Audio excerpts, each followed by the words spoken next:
ಇಂಡಿಯಾದಲ್ಲಿ first BRT 4V ತಂದದ್ದೇ ನಾವು ಇಂಡೋನೇಷ್ಯಾದಿಂದ. ಈ ಹೆಡ್ ಮೇಡ್ ಇನ್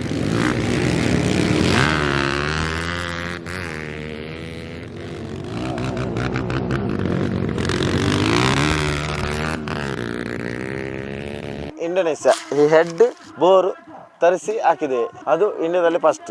ಇದನ್ನು ರೋಡಲ್ಲಿ ಯೂಸ್ ಮಾಡುವಾಗಿಲ್ಲ, ಈ ಗಾಡಿಗೆ ಫೀಲ್ ಬೇಕು.